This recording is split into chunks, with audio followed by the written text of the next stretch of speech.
Subscribe to Storylab for more stories. Now let's begin this one. Chapter 1. The Quiet Life. Sean Bruce stood at the kitchen counter of his modest two-story home in Riverside, Connecticut, methodically preparing lunch for his 8-year-old son. The morning sun filtered through the windows, casting warm light across the granite countertops that his wife, Brenda, had insisted on during their renovation 3 years ago. Turkey sandwich with the crust cut off, apple slices, a juice box, and exactly 4 chocolate chip cookies. Curtis's favorite lunch, unchanged since kindergarten. "Dad, can we go to the batting cages this weekend?" Curtis called from the living room, his voice pitched with excitement as he stuffed homework into his backpack. "Saturday morning, bud. I promise," Sean replied, zipping the lunchbox closed. He glanced at the calendar on the refrigerator, noting Brenda's shift at the hospital where she worked as a pediatric nurse. Their life had fallen into a comfortable rhythm over the past 7 years. Predictable, safe, ordinary.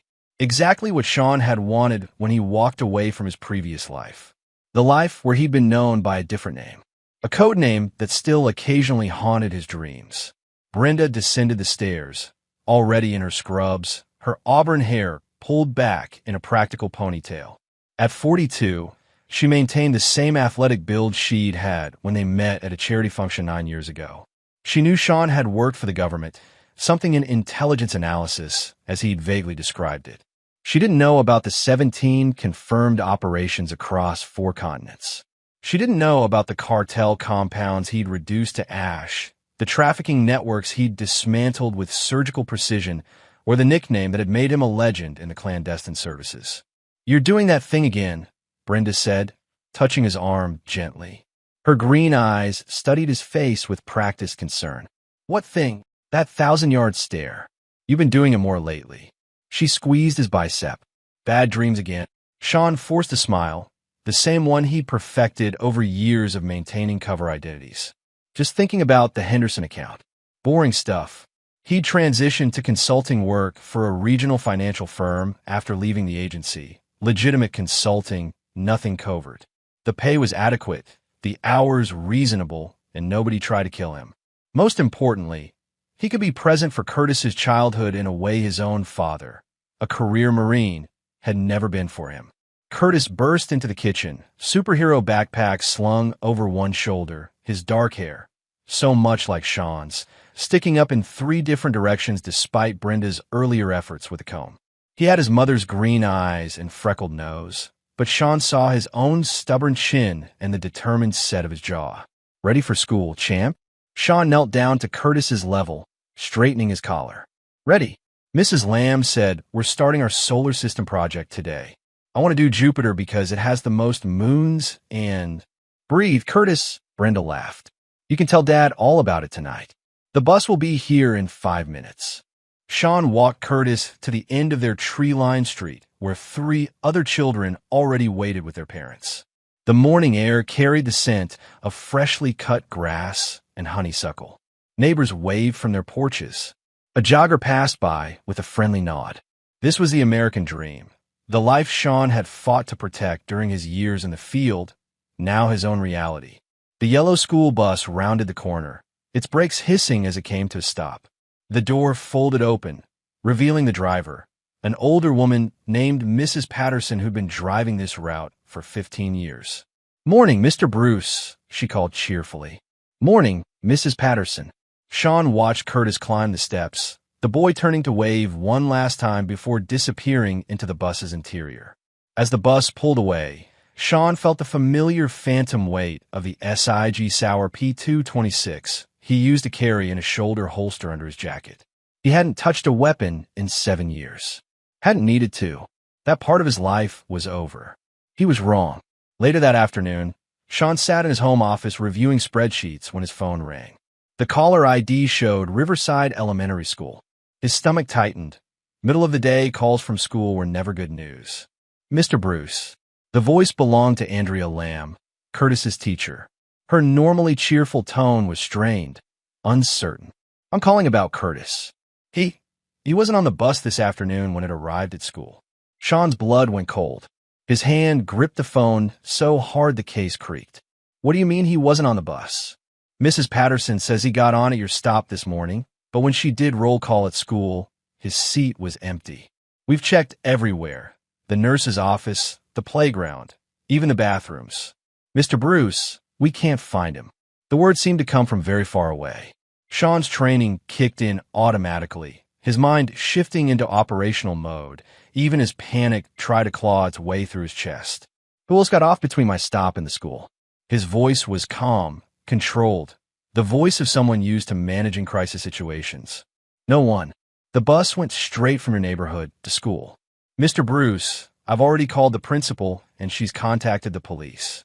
They're reviewing the bus's security footage now. I'm on my way. Sean ended the call and was moving before conscious thought could catch up. He grabbed his keys, his wallet, and from the back of his closet hidden behind old suits, a locked metal case he hadn't opened in 7 years. Inside the case was a prepaid phone he'd kept as insurance, programmed with a single number. He pocketed it and headed for the door. As he started his car, the prepaid phone buzzed. A text message from an unknown number. We have your son. Wait for instructions. Tell no one, or he dies. Sean stared at the message, his hands perfectly steady despite the rage building in his chest. This wasn't random. Random kidnappers didn't have his private number. They didn't know to contact him on a phone that supposedly didn't exist. Someone from his past had found him. Someone was about to learn why the CIA's Directorate of Operations had given him the codename Reaper. Chapter 2. Ghosts and Shadows. The Riverside Police Station buzzed with controlled urgency. Officers spoke in hushed tones, their faces grave as they coordinated with state police and the FBI's Child Abduction Rapid Deployment Team. Sean sat in a conference room across from Detective Loretta Paul, a 20-year veteran with sharp eyes and graying hair pulled back in a tight bun. Mr. Bruce, I need you to think carefully, Detective Paul said, her pen poised over a notepad. Do you have any enemies? Anyone who might want to hurt your family? Business disputes? Personal conflicts? Anything? Sean maintained his facade of the bewildered suburban father, shaking his head. I'm a financial consultant. The most hostile interaction I have is arguing over expense reports. But his mind was racing through possibilities. He'd been meticulous about severing ties with his operational past.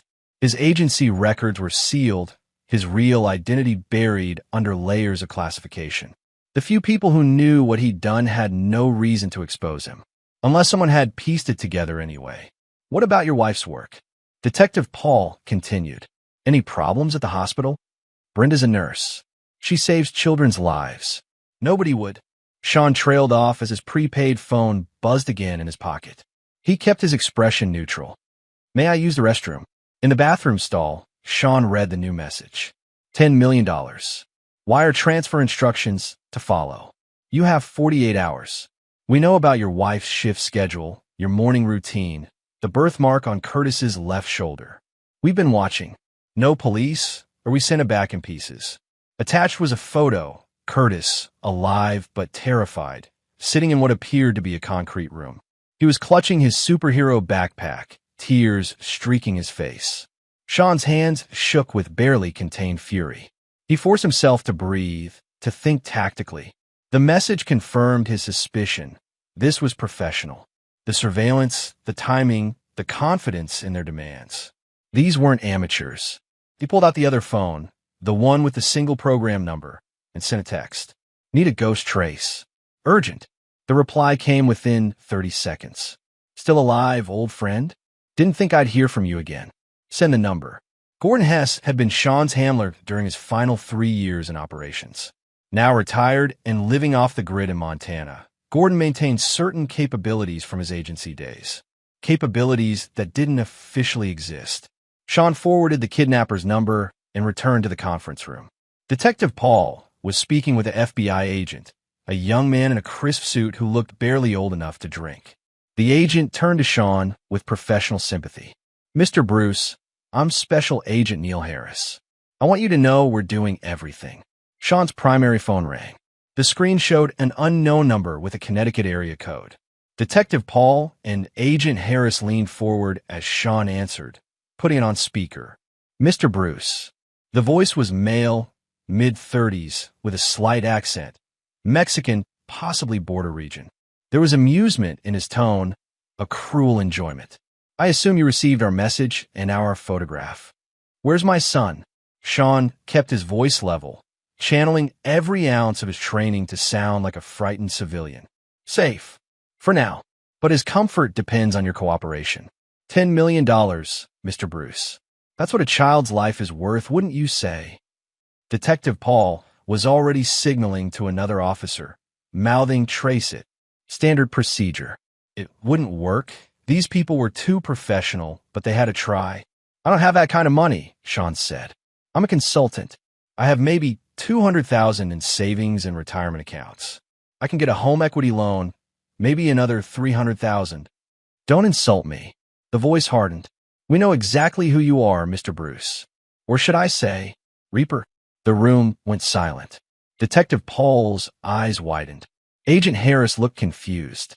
The caller continued. Oh yes, we know all about your past. 15 years with the agency's Special Activities Division. 47 confirmed kills. Specialist in counter-cartel operations throughout Central and South America. You destroyed 6 major trafficking networks. Made a lot of enemies. Sean's mind raced. How much did they actually know? Were they phishing, or did they have genuine access to classified intelligence? One of those networks belonged to the Castro family. The voice continued, and now Sean heard the undercurrent of rage beneath the amusement. Guadalajara, Mexico, August 2017.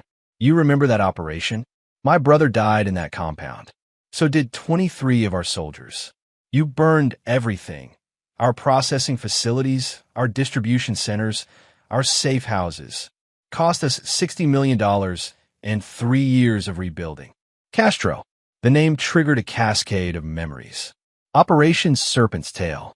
A joint DCIA operation targeting one of Mexico's most violent cartels. Sean had been lead operator on the ground. It had been brutal, efficient, and absolutely necessary. The Castro network had been responsible for hundreds of deaths on both sides of the border. Dale Castro, Sean said quietly. Ah, you do remember. I'm touched. Yes, I'm Dale Castro, son of Miguel Castro, nephew of Eduardo Castro. The Castro family has a long memory, Mr. Bruce. We spent years looking for you. Imagine our delight when we finally found you, living your little suburban fantasy. Wife, son, white picket fence. Beautiful. Detective Paul was frantically writing notes. Agent Harris looked like he'd stumbled into something far beyond a typical kidnapping case. You've made your point, Sean said, but I still don't have $10 million. Even if you know my past, you know the agency doesn't make us rich. Dale laughed. You have 48 hours to figure it out. Rob a bank, liquidate assets, ask your old CIA friends for help. I don't care, but if I don't see that money in my account, Curtis will disappear.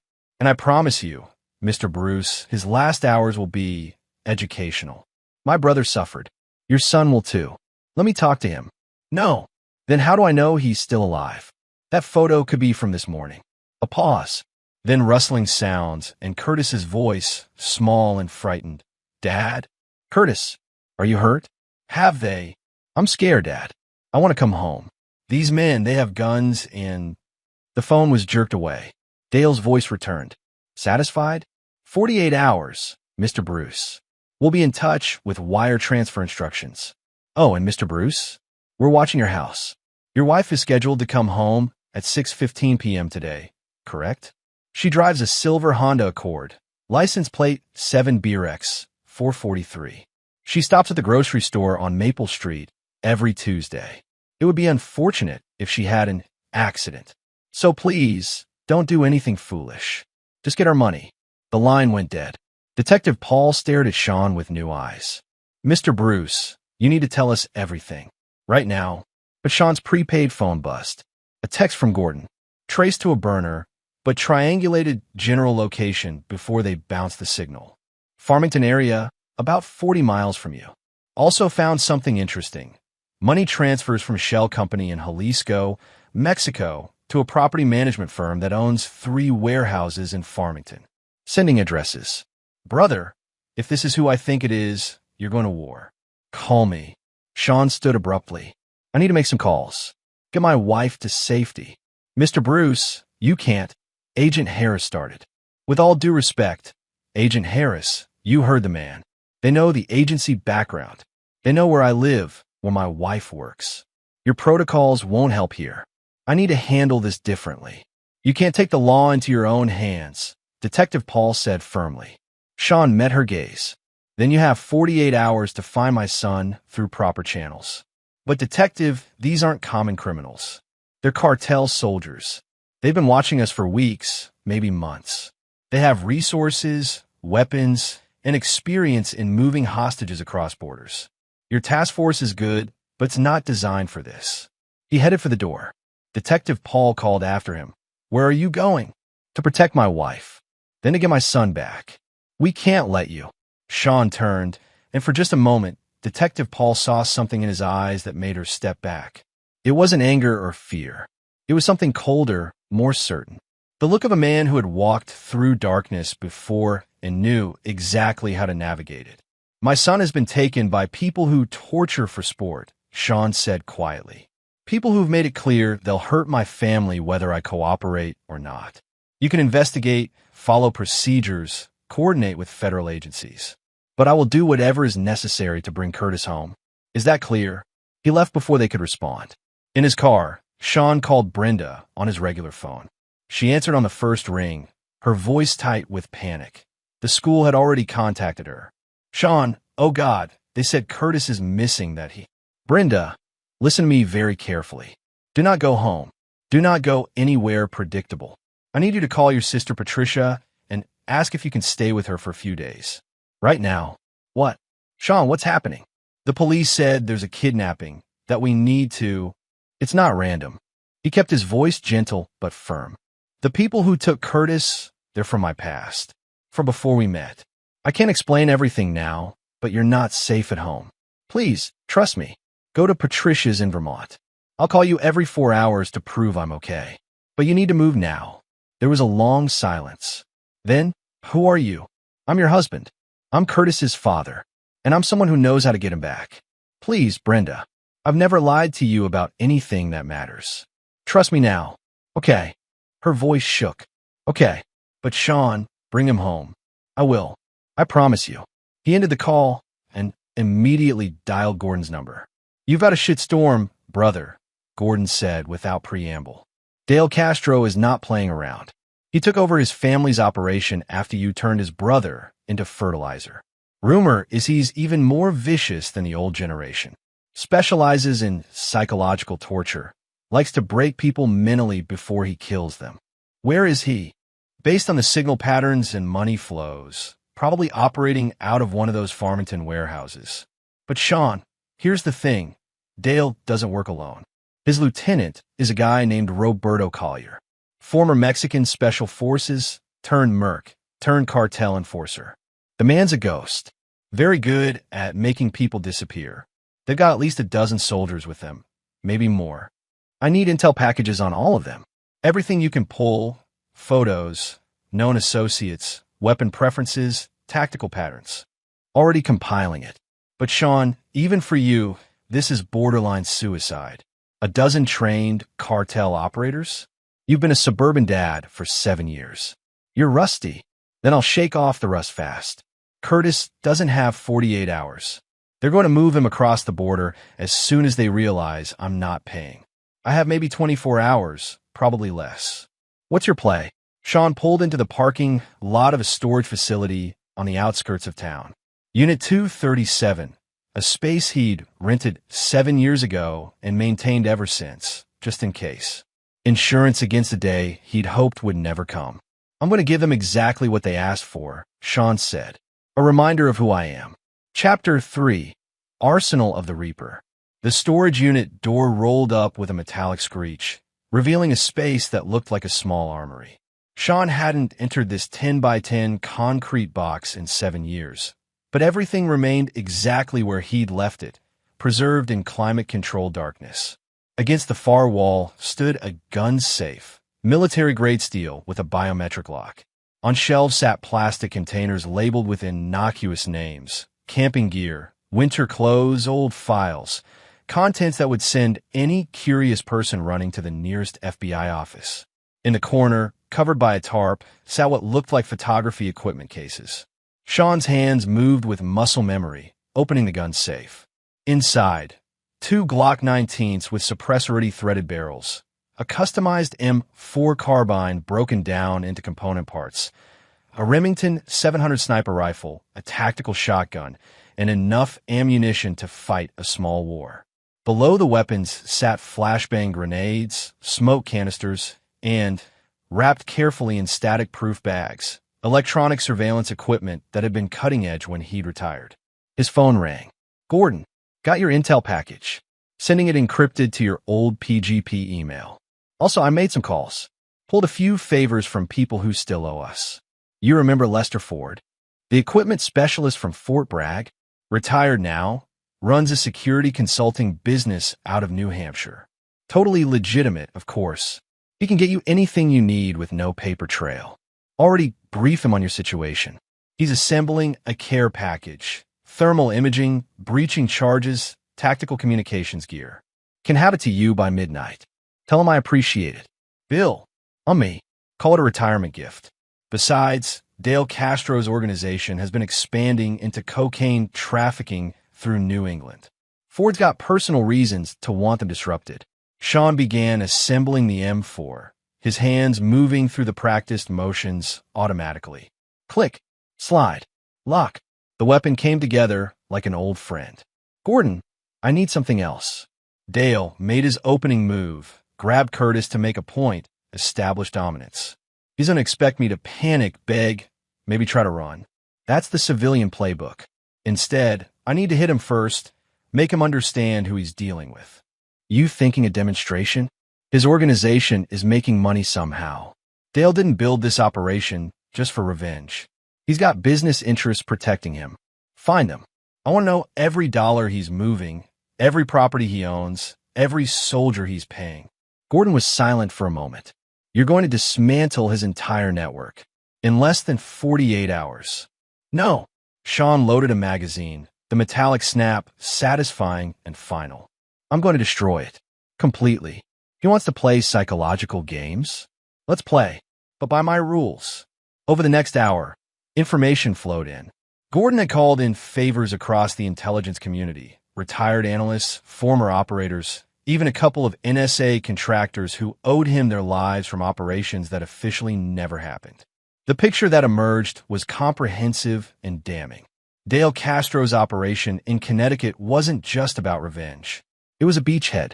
For the past 18 months, the Castro organization had been quietly establishing a distribution network throughout New England, moving heroin and fentanyl into Boston, Providence, and New York. They used the Farmington warehouses as distribution hubs, coordinating with local gangs and outlaw motorcycle clubs. The 3 properties Gordon had identified were all connected. Warehouse A, primary distribution center, likely where Curtis was being held. Warehouse B, drug processing and packaging facility. Warehouse C, equipment storage and living quarters for soldiers. Additionally, Dale had purchased a large estate in the Farmington Hills under a shell company name, his personal residence when doing business in Connecticut. Gordon sent photos of known associates. Roberto Collier, the lieutenant, was indeed formidable. 42 years old, trained by Mexican Special Forces before going private. Facial recognition had flagged him at various cartel operations over the past decade. Dangerous, professional, loyal. Then there were the soldiers, Ricky Shoemaker and Brett Downey, Americans who'd gotten recruited through prison connections. Phil Gross, a weapons specialist, and nearly 10 others, all with military or criminal backgrounds. Finally, Gordon sent the financial data. Dale was moving approximately $3 million per month through his New England operation. The money flowed through cryptocurrency exchanges, shell companies in the Cayman Islands, and eventually into legitimate businesses, car dealerships, restaurants, construction companies. Sean studied the information on his laptop, his mind organizing it into tactical patterns. This wasn't just a rescue operation. This was a surgical strike against an entire criminal infrastructure. But he had advantages Dale couldn't know about. Dale thought he was facing a retired CIA operative. Dangerous but rusty, limited by civilian life, hamstrung by rules and laws. He thought Sean would behave predictably, plead for his son's life, try to raise the ransom, maybe make a desperate rescue attempt. Dale didn't understand that Sean Bruce, suburban father and financial consultant, was a carefully constructed identity, a mask worn for 7 years. Beneath that mask was someone else entirely. Someone who had once cleared an entire cartel compound in Colombia with nothing but a knife and 3 bullets. Someone who had tracked a human trafficking ring across 4 countries and eliminated it in a single 48-hour operation. Someone the CIA had codenamed Reaper because he didn't just complete missions, he erased problems from existence. That person was waking up now, shaking off 7 years of dormancy. At 8:47 p.m., Sean's burner phone rang. He didn't recognize the number, but the timing was right. "This is Sean." "Brother, it's me," Gordon said, using a clean phone. "Listen, I got something. One of my old contacts in DEA just flagged a wiretap hit. Roberto Collier made a call 40 minutes ago from Farmington to a number in Jalisco, Mexico. The call was encrypted, but we caught fragments. He mentioned moving the package tomorrow night. That's your son. They're planning to get him across the border faster than we thought. That gives me less than 24 hours. There's more. The call originated from Warehouse A. That's confirmed. Curtis is there. But Sean, they've got heavy security. Cameras, motion sensors, at least 8 soldiers on site at all times. Roberto sleeps there. It's not just a warehouse, it's a fortress. Then I'll need to make them come out. What's your plan?" Sean looked at the weapons laid out before him, the tactical gear, the equipment that represented 15 years of operational experience. He thought of Curtis's face, the terror in that photograph. He thought of Dale Castro's cruel laughter, the threat against Brenda. "I'm going to call Dale back," Sean said, "and I'm going to make him an offer." "What kind of offer?" "The kind that makes him angry enough to make mistakes. You said he's vengeful, right? That he took over the family business to restore their honor after I destroyed them?" "Yeah, his whole identity is wrapped up in rebuilding what you destroyed. It's personal for him." "Good. Personal makes people stupid." Sean picked up one of the Glocks, checking its weight, its balance. It felt right in his hand, like it had never left. "I'm going to tell him he can't have the ransom. I'm going to tell him exactly who I am and what I'm going to do to his organization. And then I'm going to give him 90 minutes to return Curtis safely." Gordon laughed, a sharp bark of disbelief. "You're going to threaten him? That's your strategy?" "Not threaten. Promise. And then I'm going to deliver. Dale wants revenge for what I did to his family in Mexico. He's about to learn that was mercy compared to what happens when someone takes my son." "Sean, are you?" "I'm completely sure. Set up Overwatch on all 3 warehouses. I want real-time intel on any movement. Contact Lester. Tell him to expedite that equipment. And Gordon, tell him to include enough C4 to bring down a building." "Jesus Christ, brother. You're really doing this." "They started this war," Sean said. "I'm going to finish it." He loaded his weapons, packed his tactical gear, and checked his watch. 9:15 p.m. Curtis had been missing for 12 hours. In the old days, Sean could dismantle a cartel operation in less than 8 hours if he had to. Tonight, he'd have to break his own record. Chapter 4, The Promise. At 10 p.m., Sean called the number Dale Castro had used earlier. The cartel boss answered on the 3rd ring, sounding amused. "Mr. Bruce, calling so soon? Have you managed to scrape together my money already?" "No," Sean said calmly. "I'm calling to make you an offer. I'm not interested in negotiation. The price is $10 million. Shut up and listen." Sean's voice went cold, shedding the last vestiges of the frightened father act. "Here's what's going to happen. You have exactly 90 minutes to return my son to the Riverside police station, unharmed. If you do that, you get to live. Your organization gets to survive. You can go back to Mexico, and we'll never cross paths again." Dale laughed, genuine surprise in his voice. "Are you insane? You're in no position to. If you don't return him," Sean continued as if Dale hadn't spoken, "I will systematically dismantle everything you've built. Every warehouse, every safe house, every distribution point, every dollar you're moving through New England. I will eliminate your soldiers, burn your product, destroy your assets. And then I'll come for you personally. Not to kill you, that would be too quick. I'll make sure you spend the rest of your life in a supermax prison, probably ADX Florence, in complete isolation for 23 hours a day. The Castro name will become a punchline, a cautionary tale about what happens when you take something from the wrong man. There was a stunned silence. Then Dale's laughter returned, but with an edge of uncertainty. You're bluffing. You're a retired pencil pusher who... Guadalajara, August 2017. Your brother Eduardo and I were in that compound together for about 30 seconds. That's how long it took me to put 3 rounds in his chest after I'd already killed 12 of his guards. He died begging for his life. Told me about you, actually. Said you were smarter than him, crueler. Asked me to spare you. I didn't grant his request because you weren't there. But now you've given me a second chance. The silence stretched longer this time. When Dale spoke again, the amusement was gone.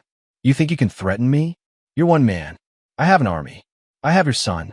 You have nothing. I have 90 minutes, Sean said. 88 now. I suggest you use them wisely. He hung up. Gordon called immediately. I was listening. Brother, you just painted a target on yourself the size of Texas. That's the point. Dale's ego won't let this stand. He'll want to prove he's not afraid of me. That means he'll gather his forces, consolidate his defense.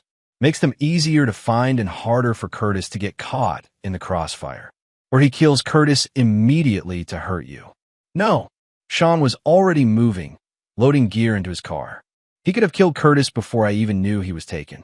This was always about revenge, making me suffer.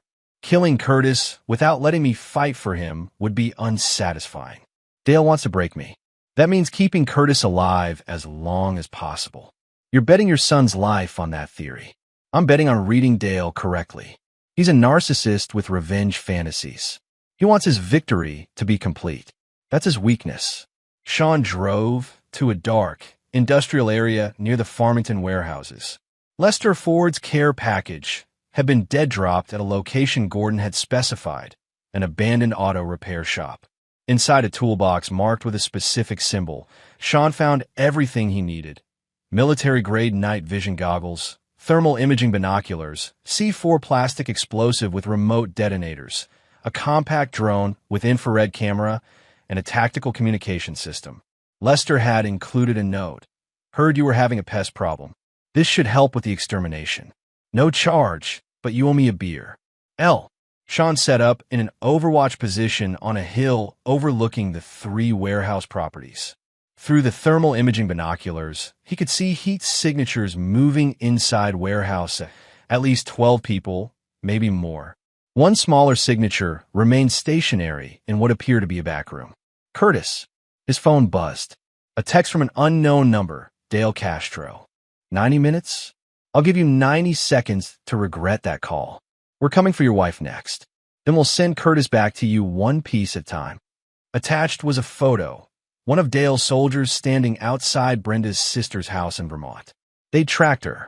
Sean's blood ran cold, then hot with rage. He immediately called a different number, one he'd hoped never to use again. It rang once. Who is this? A woman's voice, professional and wary. It's Reaper. Authorization code, Blackwater 77 Charlie. I need an immediate protection detail at the following address in Vermont. He rattled off Patricia's address. 2 civilians in danger from Castro Cartel operators. This is a family emergency. There was rapid typing. Reaper? Your file says you're inactive. I'm reactivating myself. How fast can you get a team there? There's a tactical unit in Burlington. They can be on site in 20 minutes. Where are we walking into? Armed cartel surveillance, possibly prepping for a hostage grab. Rules of engagement. Protect the civilians, neutralize any threats. These are not friendlies. Understood. Reaper, it's good to hear from you. Stay safe. The line went dead. Sean knew the response would be swift and professional. The agency took care of its own, even retired operatives. Brenda and Patricia would be secured within the hour, moved to a safe location Dale couldn't find. That was one problem solved. Now for the others. Sean launched the drone, sending it on a reconnaissance pattern over all 3 warehouse properties. The infrared camera painted a clear picture of Dale's operation. Warehouse A was indeed the hostage location and command center. Warehouse B had multiple heat signatures for machinery. Drug processing was active. Warehouse C showed minimal activity, mostly storage. What Dale didn't know was that Sean had already been busy. 2 hours ago, Gordon had contacted 3 different outlaw motorcycle clubs that the Castro organization had screwed over in previous drug deals, shortchanging them on product, muscling into their territory. Gordon had offered them a deal: Warehouse B's location and guard rotations in exchange for 1 hour of coordinated chaos as a distraction. At 11:30 p.m., right on schedule, the bikers hit Warehouse B. Through his thermal imaging, Sean watched as a dozen motorcycles roared up to the warehouse. The Castro guards ran out, weapons drawn. Gunfire erupted. It was brief and brutal. The bikers had numbers and surprise. They crashed through the doors, and within minutes, smoke began pouring from the building's windows. Sean's phone rang. Dale, screaming. What did you do? What did you do? I believe that's Warehouse B burning. 65 minutes left, Dale. Getting close to the deadline. You son of a... I'm going to cut your boy's throat right now. No, you're not. Because then you lose your leverage, and I have nothing holding me back from killing every single person in Warehouse A. Curtis alive is your only shield. You know that, I know that.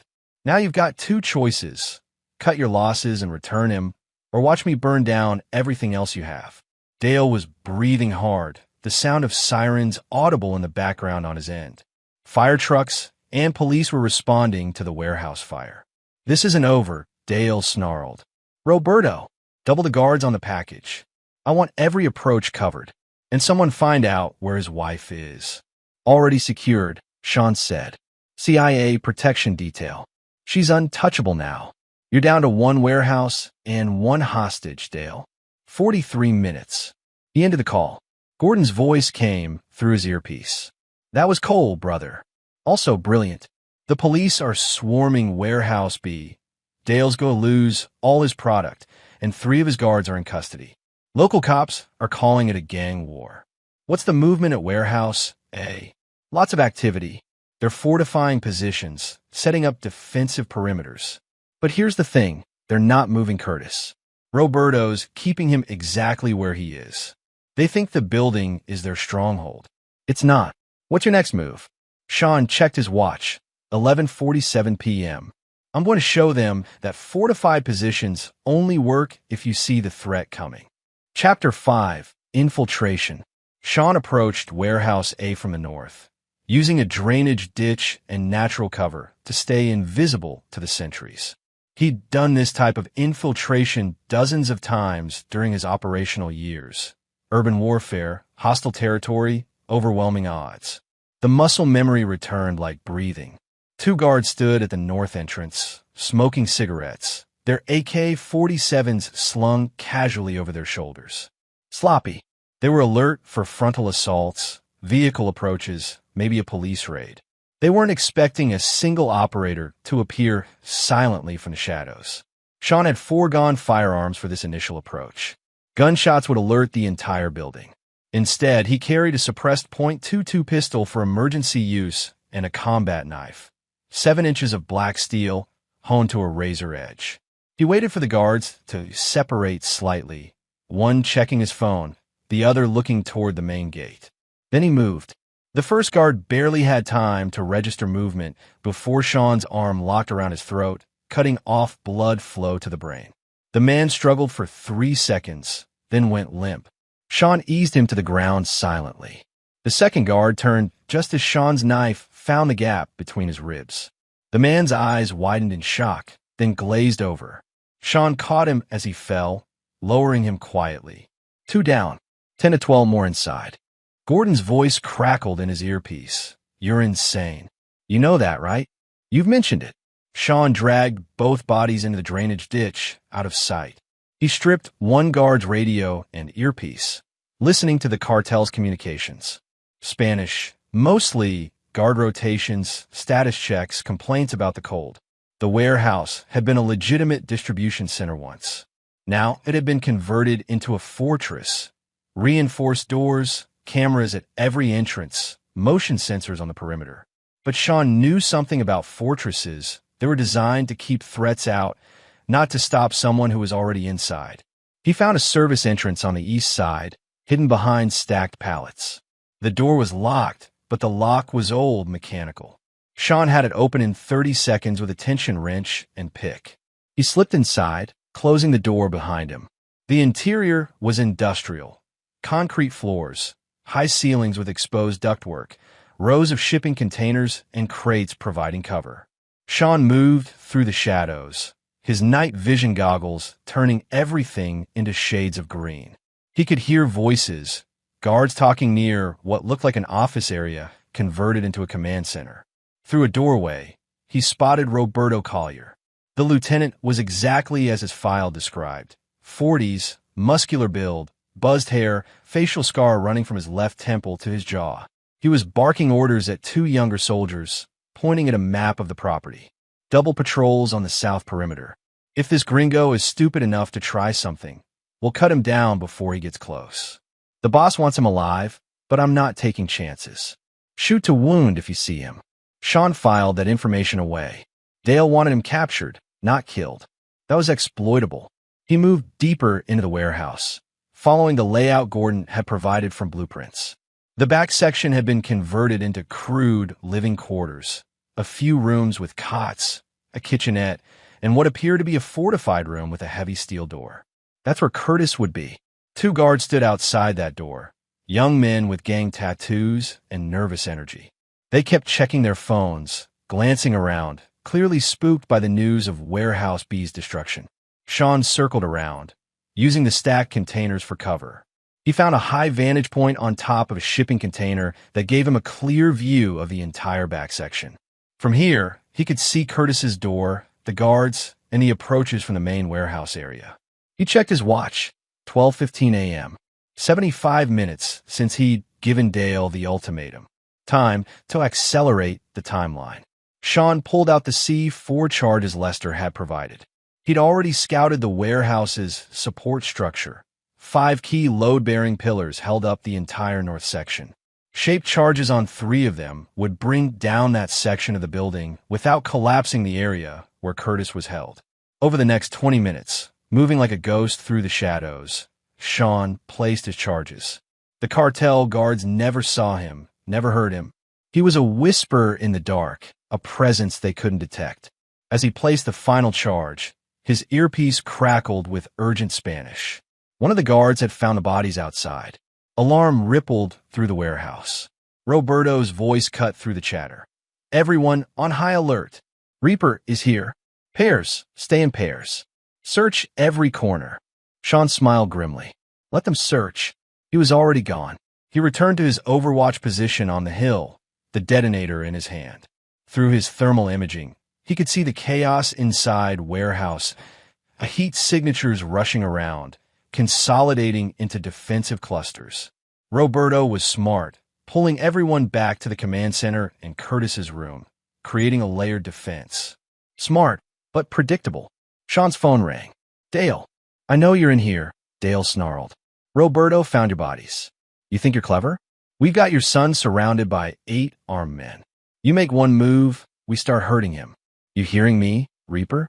I'll start with his fingers. 32 minutes left. Sean interrupted calmly. I suggest you use them to evacuate your men from Warehouse A. I'm about to bring it down. You're bluffing. If you bring down the building, you kill your son. Only the north section is coming down, where your command center is, where Roberto is currently standing, if my intelligence is correct. The room where Curtis is being held has its own structural support. He'll be fine. Your men won't be. There was a pause. Then Roberto's voice, distant but clear on Dale's end. He's lying, boss. There's no way he could have. Sean pressed the detonator. The explosion wasn't massive.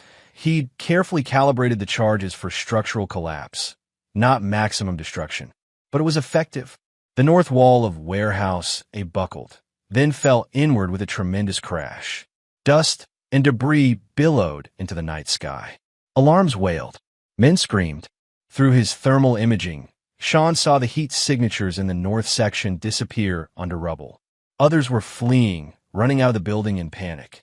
But Roberto and several guards were still standing, still in defensive positions near Curtis's room.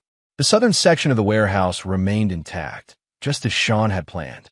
29 minutes, Sean said into his phone. Every minute that passes, your organization gets smaller. Return my son. Dale was screaming incoherently.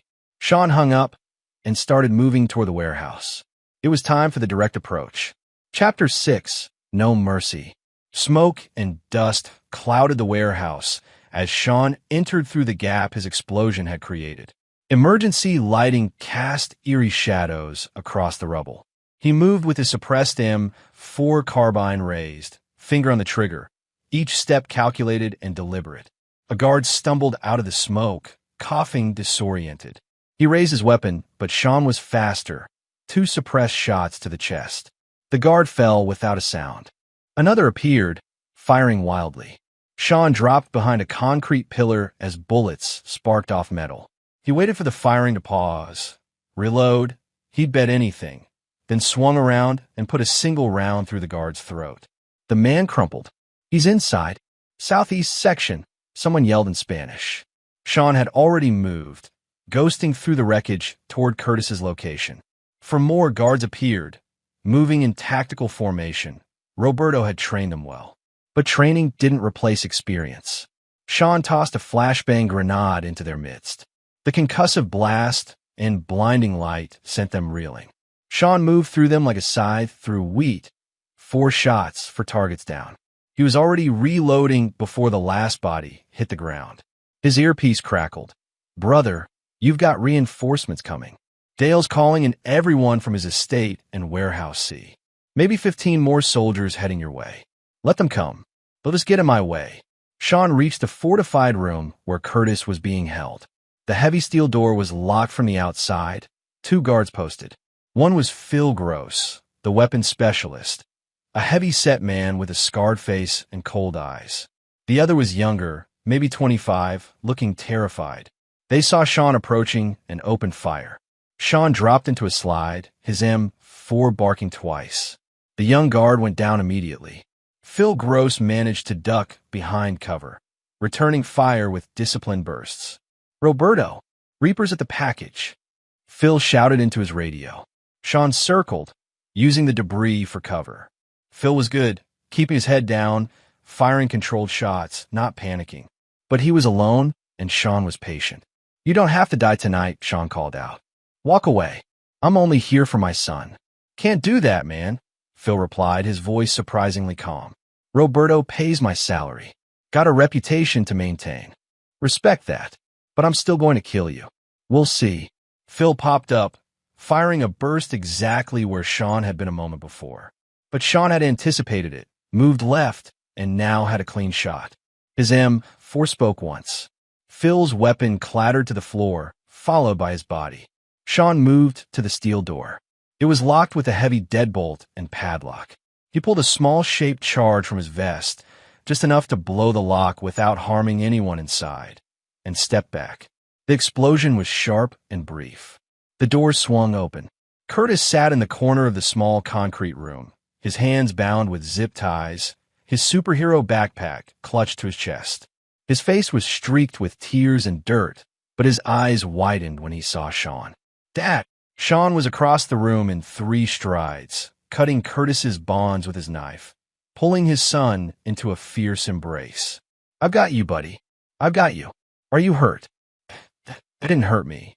They were going to, but they kept waiting for orders. Dad, I was so scared. It's over now. We're going home.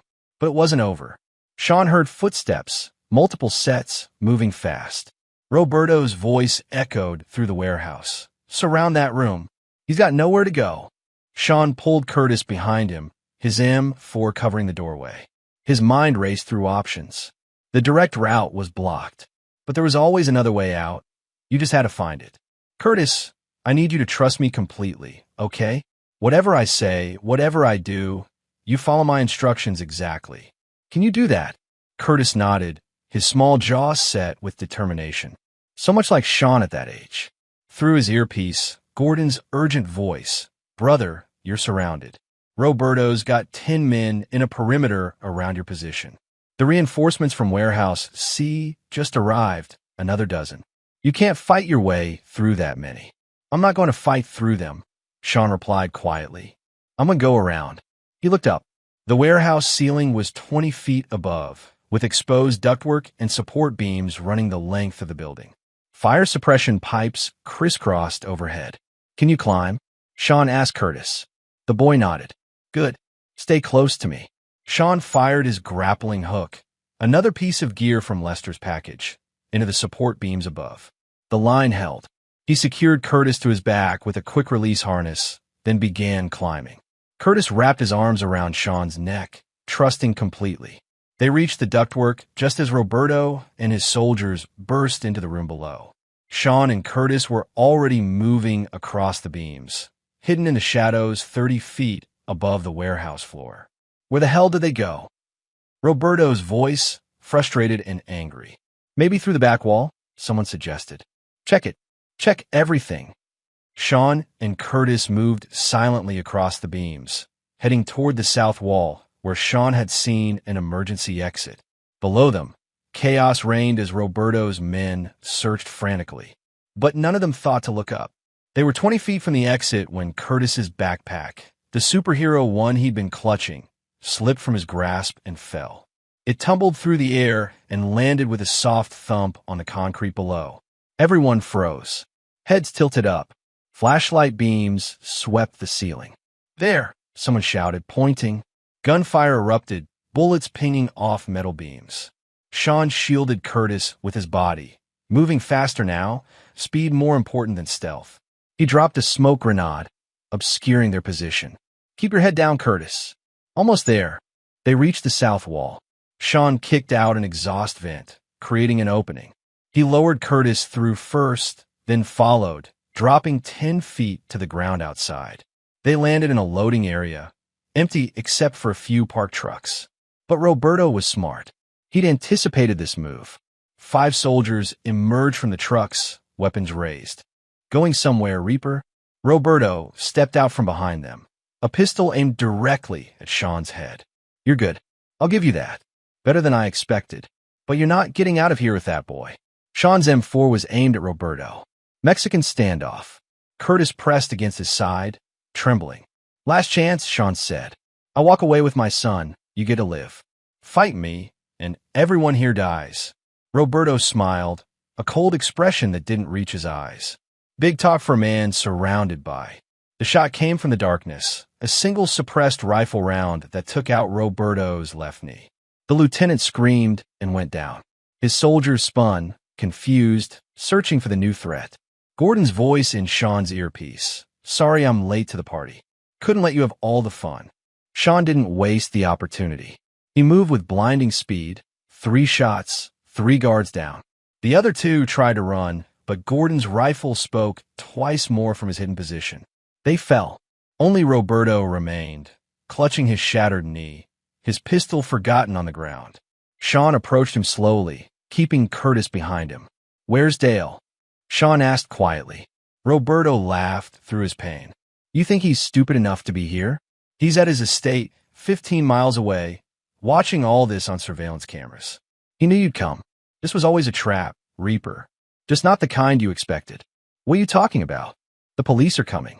We called them 20 minutes ago. Anonymous tip about an armed terrorist at the warehouse.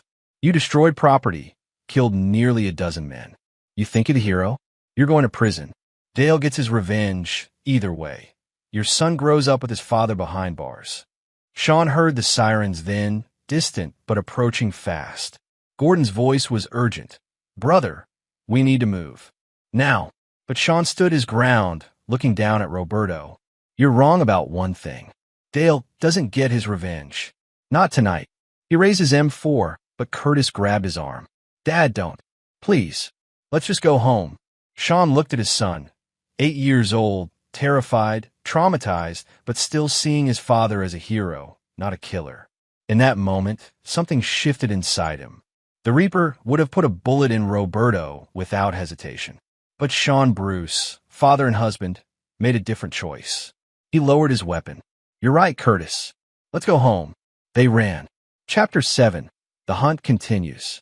Gordon had a vehicle waiting 3 blocks from the warehouse. A nondescript SUV with fake plates and enough modifications to outrun most police cars. Sean and Curtis piled in, and Gordon floored it, weaving through industrial streets as sirens wailed behind them. "That was too close," Gordon said, his eyes flicking between the road and the rearview mirror. Roberto wasn't lying about the police. They've got units converging on the warehouse, and dispatch is calling it a terrorist incident. "They'll find dead cartel members and destroy drug operations," Sean said, checking Curtis over for injuries. Miraculously, the boy was unhurt, scared and exhausted, but whole. "The investigation will shift focus pretty quickly." "Maybe, but your face is going to be all over their security cameras." Dale's making sure of that. He's already spinning this to his advantage. Sean's jaw tightened. He'd rescued Curtis, but Roberto was right. This wasn't over. Dale Castro was still alive, still free, still dangerous. And now Sean had killed a significant portion of his organization. Dale wouldn't let that stand. "Where are we going?" Curtis asked quietly. He was pressed against Sean's side, unwilling to let go. "Somewhere safe while we figure things out," Sean said. "Gordon, what's the safest option?" "I've got a safe house about 40 miles north. Off-grid, secure, fully stocked. We can lay low there, regroup, and decide our next move." "What about Mom?" Curtis asked. "Is she okay?" "She's safe. CIA protection detail has her and your Aunt Patricia secured. I'll call her once we're at the safe house." They drove in silence for 20 minutes, taking back roads to avoid checkpoints. Sean's mind was racing, analyzing the situation from every angle. He'd dealt Dale a severe blow, destroyed 2 warehouses, killed a significant number of his soldiers, rescued Curtis. But it wasn't enough. A wounded enemy was more dangerous than an untouched one, and Dale had resources Sean hadn't fully accounted for. "Brother," Gordon said softly, "what's the play here? You got Curtis back. That was the mission. Why not disappear? Take your family, go underground, let the agency clean up the rest." "Because Dale knows where I live. He knows my wife's identity, my son's school, my daily routine. He spent months watching us. Even if we disappear, he'll find us eventually. The Castro family has reach across the Americas. No, this doesn't end until Dale is neutralized permanently." "You mean killed?" "I mean removed as a threat. Prison, death doesn't matter, but it has to be permanent." Curtis stirred against Sean's side. "Dad, are you really the Reaper? Like those men said?" Sean looked down at his son, seeing the question in those green eyes. How much truth could an 8-year-old handle? How much could a father reveal without destroying his son's image of him? "I used to work for the government," Sean said carefully, "fighting bad people who hurt innocent victims. Cartels, trafficking rings, terrorists. I was good at my job, too good, maybe. I made a lot of enemies. One of them came after you to hurt me. But that life is over now. I left it behind years ago. But you went back to it, to save me. I would go back to anything, become anyone, to save you. You're my son. Nothing else matters." Curtis was quiet for a moment. "Then, those men you killed at the warehouse, did they deserve it?" The question hit harder than any bullet. Sean chose his words carefully. They made choices. They chose to work for a cartel, to help distribute drugs that destroy lives, to kidnap an innocent child. They chose violence. I gave them opportunities to walk away. Some of them didn't take it. But you're not a bad person, right? You're not like them. I try not to be. Sometimes the world needs people who are willing to do dark things to protect the innocent. But there's a difference between what I did and what they do. They hurt people for profit. I hurt people to stop them from hurting others. That distinction matters. Curtis absorbed this, then nodded slowly. "Okay, I trust you, Dad." Those 4 words hit Sean like a physical blow. His son still trusted him. After everything Curtis had witnessed, after seeing his father kill men, after learning about the Reaper, Curtis still believed in him. Sean pulled his son closer. "I love you, buddy. More than anything in this world. I love you too, Dad." They reached Gordon's safe house at 3:47 a.m. It was a cabin deep in the woods, invisible from the main road, with satellite internet and enough security measures to detect anyone approaching from a mile away. Gordon unlocked the door and ushered them inside. The interior was sparse, but functional. 2 bedrooms, a kitchen, a living area with monitors showing security camera feeds. Gordon immediately went to the computers, pulling up news feeds and police scanners. "Okay, here's where we stand," Gordon said, pulling up multiple windows. Riverside police found the warehouse. They're calling it a gang war, exactly like we hoped. Roberto Collier is in custody. They found him bleeding out with a shattered knee. He's not talking, lawyered up immediately. Dale Castro has gone dark. His estate is abandoned. His phone line's dead. He's in the wind. He's not in the wind, Sean said. He's regrouping, planning his counter-move. Men like Dale don't run. They adapt. He lost 2 warehouses and most of his soldiers, but his core organization is in Mexico. He'll retreat there, consolidate, and come back harder. "So what's your move?" Sean looked at Curtis, who had curled up on the couch, finally allowing exhaustion to claim him. His son needed stability, safety, normalcy. But none of that would be possible while Dale Castro lived. "I need to take the fight to him, on his territory. End this permanently." "Brother, that's suicide.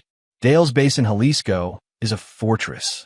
He's got hundreds of soldiers there, family members, connections to local government and police. You can't just walk into Mexico and..."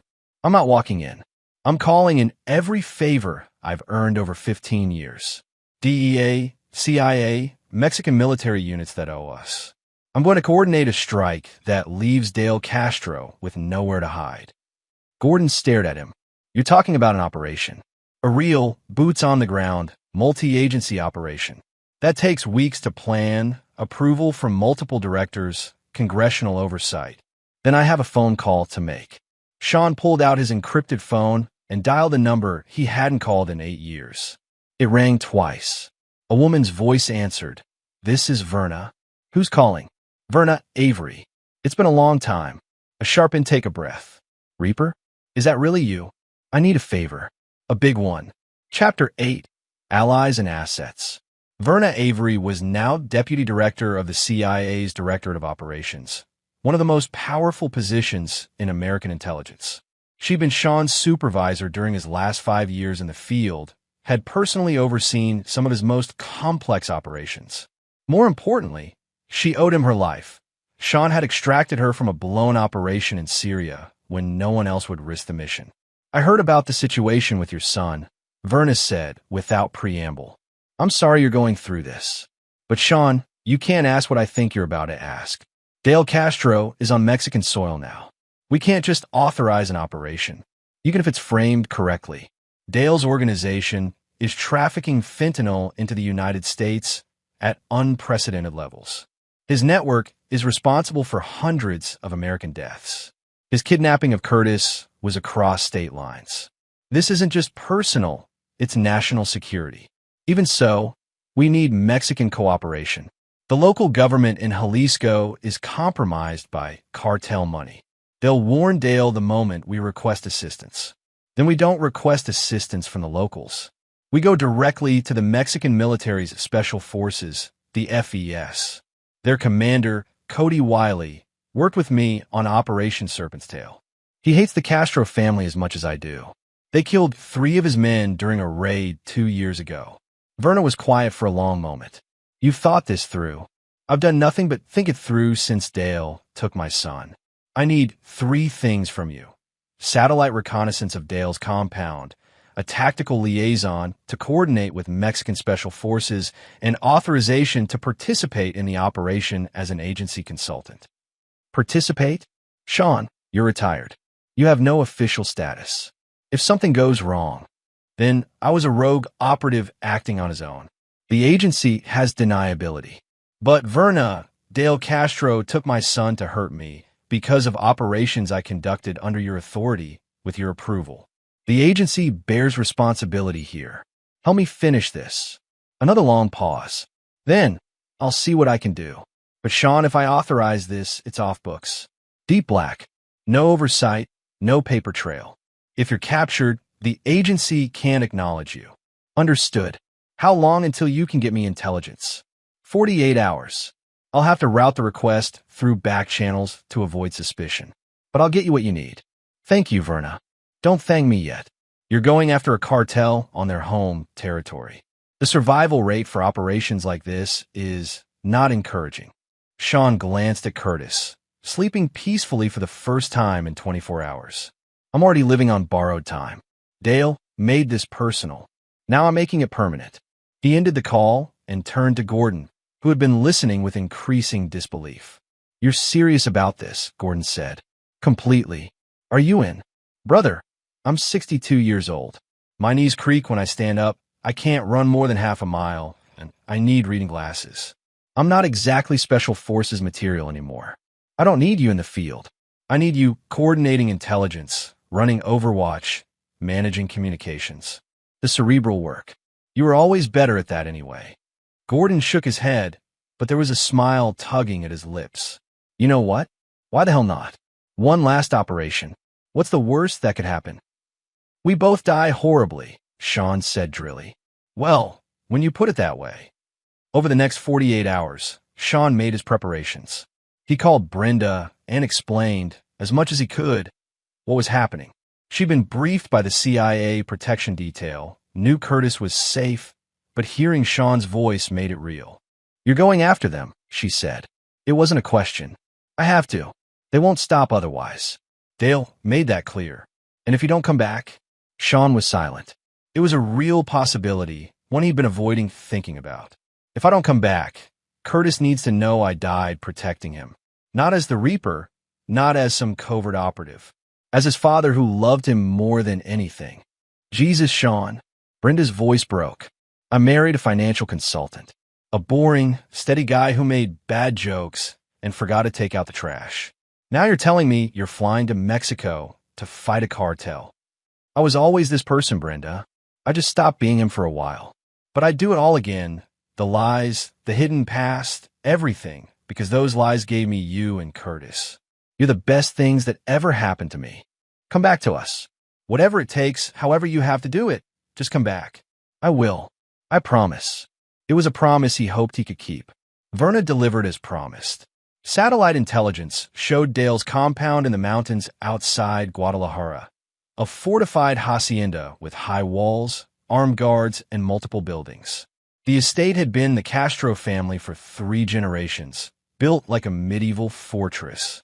But every fortress had weaknesses. The satellite imagery showed a blind spot in the southern sector where the terrain made approach difficult but not impossible. A small gorge ran behind the compound, accessible only by scaling a cliff face. Exactly the kind of entrance no one would expect. Verna also delivered Commander Cody Wiley's contact information. Sean called him directly, using agency encryption. Reaper. Cody's voice was gruff, accented with both American and Mexican inflections. I heard rumors you'd left the life. What brings you back? Dale Castro kidnapped my son. I got him back, but Dale's still breathing. That needs to change. Agreed. The Castro family has been a cancer on this region for too long. What do you need? A strike team. 8 to 12 operators. Fast insertion. Maximum surprise. I've got satellite imagery and a tactical plan. We go in, neutralize Dale and his command structure, and extract. Clean and simple. Nothing involving the Castro estate is simple. But I owe you for Serpent's Tail. You saved my life that day. I'll assemble my best men. When do we move? 72 hours. I'm flying down tomorrow to coordinate final preparations. I'll have everything ready. Reaper, it'll be good to work with you again. Likewise, Commander. That night, Sean sat with Curtis, explaining that he had to go away for a few days. To fight the bad man? Curtis asked. To make sure he can never hurt us again. Yes. Will you be okay? I'll be careful. I promise. Curtis hugged him tightly. You're the bravest person I know, Dad. Sean held his son, thinking about all the operations he'd run, all the missions he'd completed, all the enemies he'd eliminated. None of them had ever felt as important as this moment. I'm only brave because I have you to come back to, he said quietly. The next morning, Sean boarded a private flight arranged by Verna. No passenger manifest. No flight plan. Completely off the books. Gordon stayed behind to coordinate intelligence and watch over Curtis. As the plane climbed toward cruising altitude, Sean looked out at the clouds below and thought about what awaited him in Mexico. This wouldn't be like the Farmington operation: limited resources, time constraints, hostage considerations. This would be a direct assault on a prepared enemy in their stronghold. The Reaper was about to return to his old hunting grounds one final time. And this time, there would be no mercy. Chapter 9. Endgame. The Mexican mountains at night were a study in shadows and starlight. Sean crouched in the underbrush 2 miles from Dale Castro's compound, his face painted with camouflage, his M4 carbine loaded and ready. Around him, 12 Mexican Special Forces operators did the same. Elite soldiers from the FES unit, each one a veteran of cartel operations. Commander Cody Wiley knelt beside Sean, studying the compound through night vision binoculars. 38 heat signatures inside, Cody reported. Dale's definitely there. Satellite facial recognition confirmed him on the east balcony 2 hours ago. Most of his people are in the main house, but there are guards in the perimeter buildings and at the main gate. Have they been alerted to our presence? Sean asked. Negative. Our approach was clean. They're maintaining standard security posture, complacent. They don't know we're coming. Sean allowed himself a grim smile. Dale thought he was safe in his ancestral stronghold. Thought distance and fortifications would protect him. He was wrong. All teams, radio check, Cody whispered into his comm. 4 teams reported in, Alpha through Delta, each with 3 operators. Sean was with Alpha Team, along with Cody and an operator named Clifton Townsend, a mountain warfare specialist. Here's how this plays, Cody said quietly. Alpha Team takes the south approach through the gorge, exactly as Reaper planned. That's our insertion point.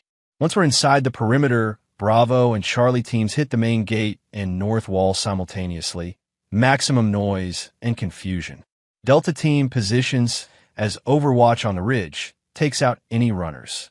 Our objective is Dale Castro. Alive if possible, dead if necessary. Everyone else is secondary. Questions? No one spoke. Good. Rules of engagement. Anyone with a weapon is hostile. Fire at will. This is not a capture operation. This is a surgical strike. We go in fast, we hit hard, and we're out in 30 minutes maximum. Mexican Federal Police will have helicopters in the air the moment shooting starts. We do not want to be here when they arrive. The teams moved into position. Sean, Cody, and Clifton made their way to the southern gorge. The climb down was treacherous, loose rock, steep angles, a 70-foot descent in darkness. But they'd all done worse. At the bottom, the compound's southern wall loomed above them, 20 feet of reinforced concrete topped with broken glass and razor wire. But the CIA satellite imagery had shown a drainage culvert running under the wall, large enough for a man to crawl through. They found it exactly where the images indicated. Clifton went first, clearing the tunnel. Sean followed, his M4 held ready. The tunnel was tight, claustrophobic, smelling of mildew and decay. But it opened into the compound's garden area, a space filled with decorative shrubs and fountains, currently empty. They emerged silently, immediately taking cover. Ahead, the main house rose like a Spanish colonial palace, 3 stories, white walls, red tile roof, ornate balconies. Lights glowed in several windows. Cody's voice crackled softly in Sean's earpiece. Alpha Team inside perimeter. Moving to position. Bravo and Charlie, prepare to breach on my signal. They ghosted through the garden, avoiding sight lines from the house. 2 guards patrolled near a pool, talking in low voices, their AK-47s slung casually. Sean signaled Clifton, who raised a suppressed rifle and fired twice. Both guards dropped silently. 2 down, Clifton reported. They reached the house's side entrance, a service door leading to what the blueprints indicated was a kitchen. Clifton picked the lock in seconds. They slipped inside, clearing the kitchen, then moving into a hallway. Voices from the next room. Sean held up a fist. Stop. He peered around the corner. From in sat a table playing cards, bottles of beer scattered around them. Off-duty soldiers, relaxed and unsuspecting. Sean signaled the count. 3, 2, 1. They stormed the room. Sean's M4 barked 4 times in rapid succession. The car players never had a chance to draw weapons. It was brutal, efficient, necessary. Kitchen and sitting room clear, Sean reported. Moving to second floor. The staircase was grand, sweeping upward toward the residential levels. Sean ascended with his back to the wall, weapon covering the landing above. A figure appeared, a young woman in house staff clothing, carrying laundry. She froze, eyes wide with terror. "Donde está Dale Castro?" Sean asked in fluent Spanish. She pointed upward with a shaking hand. "Top floor. East bedroom. Please don't hurt me. Get out of the house. Run. Don't look back." She fled down the stairs, stumbling in her haste. Sean continued upward. That's when the night exploded with gunfire. Bravo and Charlie teams had breached the main gate. Automatic weapons tore through the darkness. Screams and shouts in Spanish. The element of surprise was gone. Now it was a straight fight. Dale's soldiers poured out of the barracks buildings, returning fire. But the FES operators were professionals, moving with tactical precision. Sean listened to the radio chatter as he climbed. Bravo engaged, heavy resistance. Charlie pushing through north wall, 6 hostiles down. Delta has rifle support, clearing the perimeter. Then Cody's urgent voice. "Alpha team, be advised, Dale is moving." Thermal imaging shows him heading to the roof. Possible escape helicopter standing by. Sean cursed and accelerated his pace. Of course Dale had an escape plan. Men like him always did. He reached the top floor and immediately encountered resistance. 3 guards came around the corner, weapons blazing. Sean dove into a doorway as bullets chewed into the wall behind him. He blind fired around the corner, suppressing them, then pulled a flashbang from his vest and tossed it. The concussive blast gave him the opening he needed. He came around shooting center mass, controlled pairs, exactly as he'd been trained. All 3 guards went down, but the delay had cost him. Through a window, he saw a helicopter's rotor blades beginning to turn. On the roof, a figure was climbing toward it. Dale Castro, dressed in expensive casual clothes, a pistol in his hand. Sean sprinted for the roof access stairs. He burst through the door onto the flat rooftop, the helicopter's downdraft washing over him. Dale was 20 feet from the aircraft, shouting at the pilot. "Dale!" Sean roared. The cartel boss spun, raising his pistol. Both men fired simultaneously. Dale's shot went wide, the bullet whipping past Sean's ear. Sean's shot hit Dale in the right shoulder, spinning him around. The pistol clattered from his hand. Dale stumbled but didn't fall. He clutched his bleeding shoulder, his face contorted with pain and rage. You're supposed to be dead. My men were supposed to. Your men are all dying or already dead," Sean said, advancing with his M4 trained on Dale's center mass. "It's over. The Castro organization is finished." "Never." Dale spat blood. "My family has survived for 3 generations. We'll rebuild. We'll come after you again, after your son, after everyone you love." Sean's finger tightened on the trigger. It would be so easy. 1 shot. Dale Castro eliminated.